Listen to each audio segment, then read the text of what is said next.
Galera, o live action de Cavaleiros dos Zodíacos chegou nos cinemas e está dando o que falar. É verdade. Infelizmente, de forma negativa. Ah não, sério? Muitos apontam esse live action de Cavaleiros dos Zodíacos sem Seiya, o começo, como sendo o pior filme deste ano de 2023 até aqui e uma das piores adaptações de um anime em live action. Está fedendo! Mas será que o filme é realmente tão ruim assim? Assim. Ou será que é um certo exagero por parte dos fãs em detonar o filme? Não.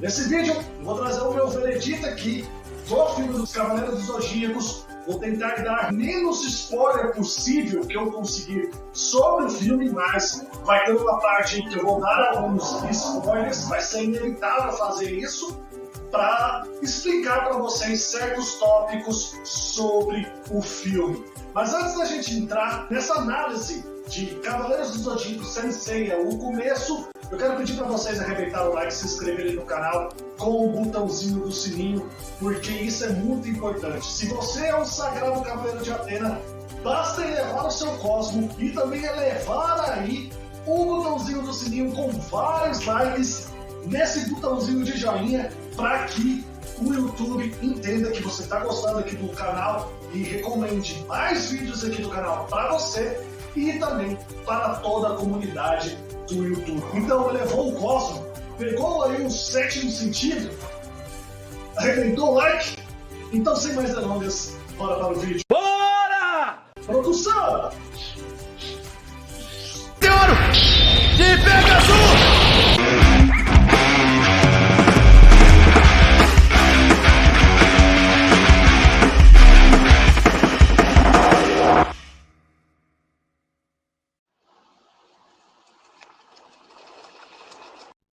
O filme. Bem, galera, o filme em si, assistindo, tirando-se deste foco de ser uma adaptação de Cavaleiros dos Zodíacos, focando-se apenas no fato de que se trata de um filme, para mim é aceitável. Não é uma obra de arte, não é algo espetacular, não é algo bom, é algo ok. Ele tem até os seus momentos. É bem verdade que o primeiro ato do filme é aceitável, o segundo ato é terrível, muito ruim, muito fraco, e o terceiro ato dá uma melhorada, mas também não chega a ser algo brilhante. Consegue melhorar um pouquinho, mas não é nada assim que fale, nossa, que adaptação, que filmaço. Não é. Mas tem essas variantes, né? E o filme é cheio de ondulações. Na hora que ele cai, vai lá embaixo, depois ele tem um pico lá em cima, depois ele cai de novo. A narrativa dele não é uma narrativa linear, que normalmente começa abaixo, no meio mantém-se ali uma intensidade, no final dá o ápice, depois cai de novo e mantém a intensidade. Aqui não. Aqui esse filme dos Cavaleiros Zodíacos é uma montanha-russa. Ele começa bem, aí ele cai lá embaixo, aí ele vai lá em cima, aí ele cai de novo, aí ele sobe mais de novo, aí ele cai de novo. Então esse é o grande problema desse filme. Oh, sim, claro. E até porque também na questão do seu enredo, esse live action, ele não sabe o que ele quer adaptar para a sua história. Ele não sabe se ele quer adaptar a série clássica dos Cavaleiros dos Zodíacos dos anos 90. Ele não sabe se ele quer adaptar o remake de Cavaleiros dos Zodíacos da Netflix ou se ele quer adaptar a animação em 3D de Cavaleiros dos Zodíacos que chegou nos cinemas em 2017. Pega elementos dessas produções e mistura tudo numa salada mista e vai jogando. O que não dá certo, porque por mais que essas produções sejam baseadas na mesma obra, cada uma delas tem uma visão diferente da obra. Então, tem hora que ele traz elementos dos Cavaleiros Zodíacos, animação clássica, mas logo em seguida ele traz elementos de Cavaleiros Zodíacos do remake da Netflix que não se casam nem um pouco com o que tem na animação clássica. E logo em seguida já emenda com conceitos da animação em 3D de Cavaleiros dos Zodíacos de 2017. Então fica parecendo uma coxa de retalhos, um pouquinho de cá, um pouquinho daqui, um pouquinho de lá, misturou tudo e fez a narrativa do filme. E isso é realmente um pouco ruim, porque não tem uma ideia central da trama. A trama, ela parte para vários lugares, parte para vários conceitos e não desenvolve nenhum desses conceitos. Eles ficam abertos neste primeiro filme. Acho que ao menos uma introduçãozinha desses conceitos seria interessante. É bem visível que esse filme foi feito pensando-se numa saga maior em Cavaleiros dos Zodíacos em live action. Mas, muito provavelmente, devido a toda a flopagem que o filme está tendo, não só perante a crítica, mas também pelo público que está odiando o filme, isso não vai acontecer. E essa observação que eu faço com relação a pensar uma franquia em live action para Cavaleiros dos Zodíacos é vista não só no conceito estrutural de sua narrativa, mas também na questão do próprio título, né? No começo, o próprio título já dá a intenção de se fazer um universo em live action de Cavaleiros dos Zodíacos em forma de filme, explorando ali talvez todas as sagas do anime clássico, mas obviamente, pelo menos essa é a minha opinião, não vamos ter devido ao que podemos já afirmar como sendo um fracasso do filme. Esse filme tem coisas muito ruins e negativas. Na questão de atuação, por exemplo, a gente tem ali um grande ator que faz aqui no filme live action o pai da Saori, da Athena, né, que fez Game of Thrones, fez Snowpiercer, e também temos a antiga intérprete da Jean Grey nos primeiros filmes dos X-Men. Então a gente tem ali um elenco bem interessante e bem recheado de rostos famosos e de bons atores, né? Certamente que sim. Mas, infelizmente, não conseguiram passar para esses atores o que é a essência de Cavaleiros dos Zodíacos. Para mim, o único que conseguiu ser ou absorver a essência de Cavaleiros dos Zodíacos foi o ator que interpretou o Seiya. Este sim, a gente vê que ele sabe do que ele estava fazendo ali. Ele conseguiu entregar o Seiya, na minha visão pelo menos, mais próximo do Seiya do anime clássico, que para mim é o verdadeiro Seiya. Ele não chegou à atuação do anime, mas conseguiu ser um Seiya muito bom em comparação ao que tivemos ao longo de todo esse live action. Então, no geral, eu acho que esse live action, considerando a questão do filme, é um filme que tem muitos problemas, embora tenha alguns pontos positivos, né? O Seiya, como eu já mencionei, o Ikki também, a atriz que faz a Athena, ela começa mais ou menos, mas no final ela consegue dar uma interpretação ao menos digna, mas também tem muitos defeitos, né? O vilão do filme é muito caricato, né? Criou-se uma nova história ali para a família adotiva da Saori e colocou um vilão sem motivação, sem força, sem carisma na mão de uma atriz que é muito boa, mas que não conseguiu desenvolver esse personagem, principalmente pelo fato de que ela não conhecia Cavaleiros dos Zodíacos até fazer o filme. Ela mesma veio em recente entrevista falar que ela nunca tinha ouvido sequer falar de Cavaleiros dos Zodíacos até ser escalada para esse papel. E foi um papel criado para o filme. A falta de conhecimento do material base é o grande problema deste live action de Cavaleiros dos Zodíacos. Isso é nítido na estrutura narrativa do filme. Mas, por outro lado, a gente tem que ressaltar que esse filme visualmente é uma obra cinematográfica. É sim. A gente tem efeitos visuais muito melhor do que vários outros filmes da Marvel e séries da Marvel também e da DC. Então o CGI de Cavaleiros dos Zodíacos está bom. Não chega a ser perfeito, mas está legal de se ver. Principalmente na questão dos embates, das lutas. Isso fica muito legal mesmo. Em alguns momentos consegue até lembrar o anime. Temos também easter eggs e nostalgias trazido na produção em forma de easter eggs, né?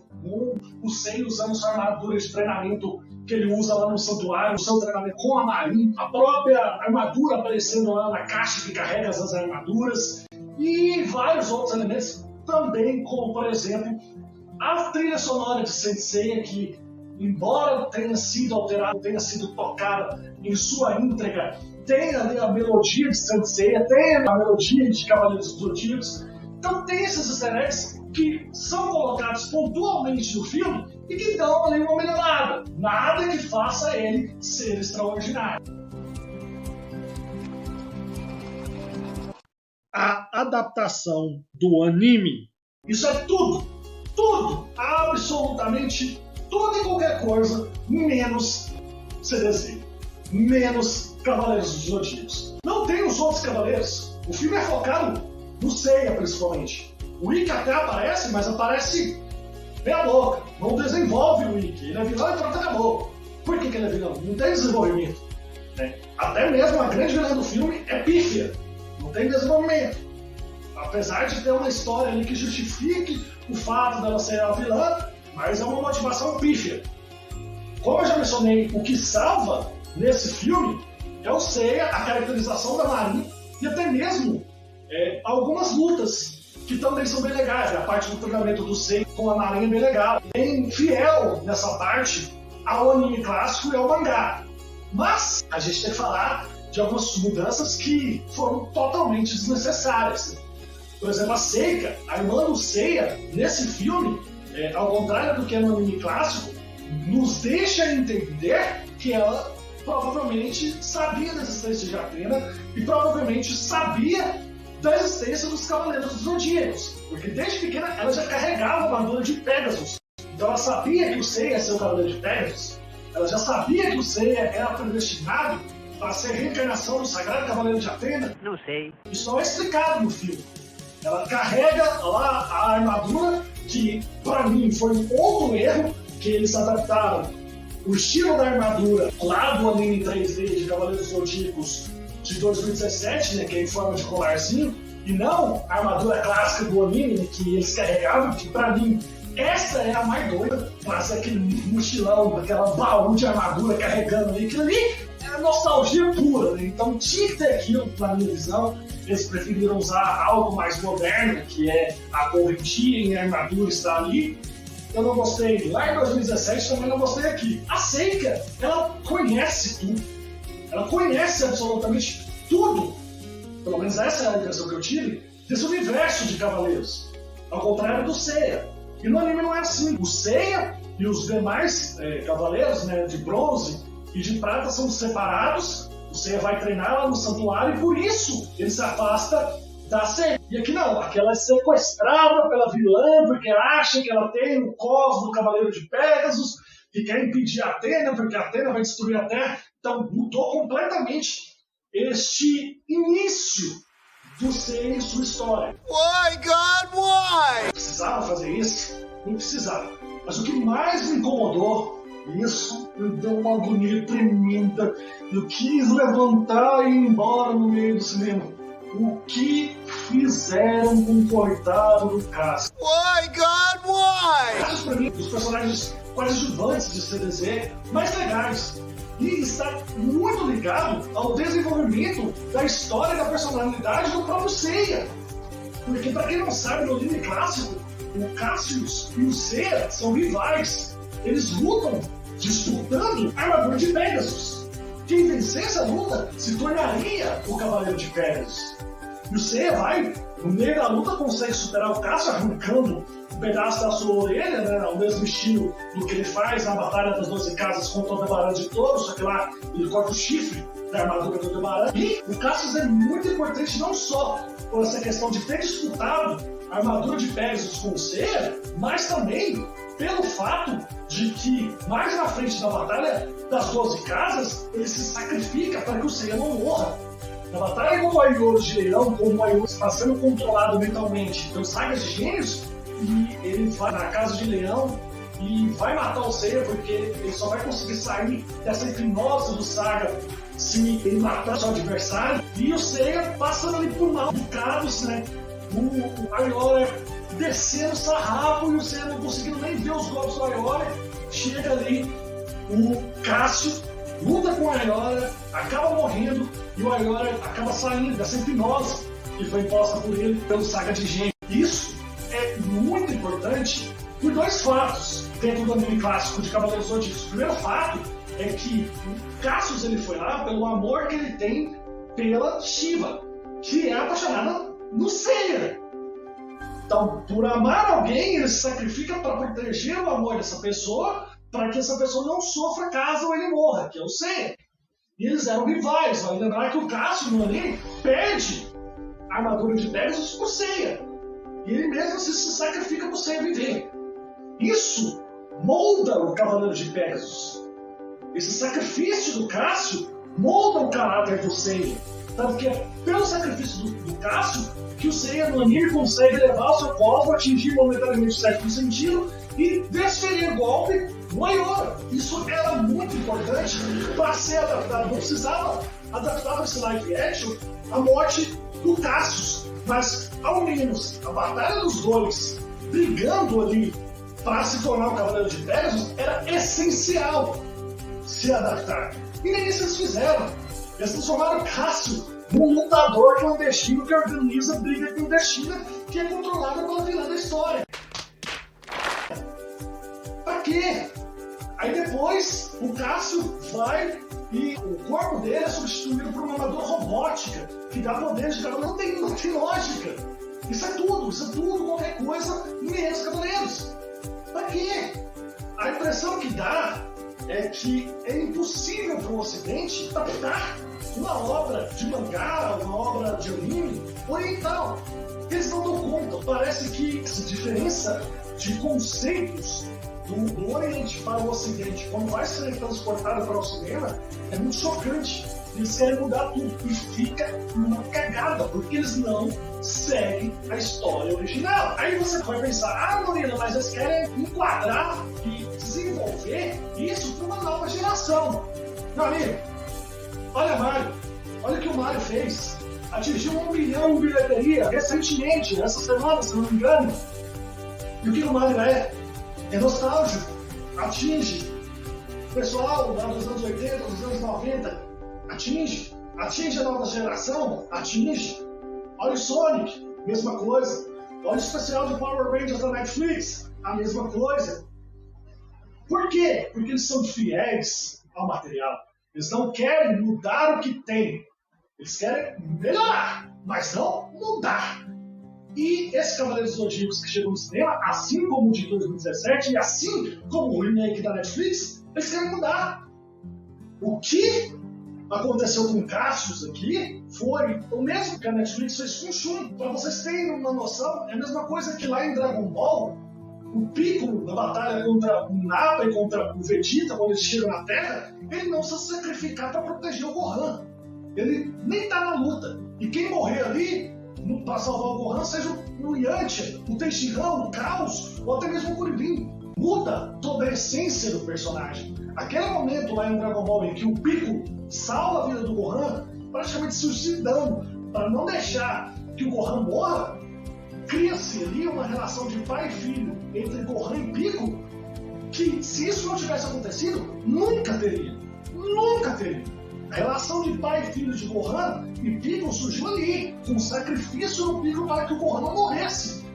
Não só essa relação de pai e filho, como também fez com que o Piccolo mostrasse que ele não era mais o Piccolo maldoso, que ele passou a ser esse Piccolo que vemos hoje. Isso aconteceu pelo Gohan e a demonstração acontece nesta cena. Então, mudaria todo o passado do Gohan e provavelmente influenciaria todo o futuro do Gohan na série. E eles vão pegar isso e faz isso com Cassius aqui no live action de Cavaleiros Zodíacos, que muda todo o contexto do passado do Seiya. Então assim, como a adaptação é pífia, é ridículo, é nota 3, é muito ruim, consegue mesmo assim, com muito esforço, ser melhor que Dragon Ball Evolution, não é nada bom, melhor que Death Note, que é terrível, é o Death Note da Netflix, mas está muito longe de adaptações de animes e mangás que deram certo, como por exemplo o live action de Samurai X e a série da Netflix Alice in Borderland. É verdade. Ele tem toda a razão. Bem galera, eu vou ficando por aqui, espero que vocês tenham gostado do vídeo. Não se esqueçam de arrebentar o like e se inscrever no canal. A gente se vê no próximo vídeo, um beijo Me dê sua força, Pegasus! E tchau!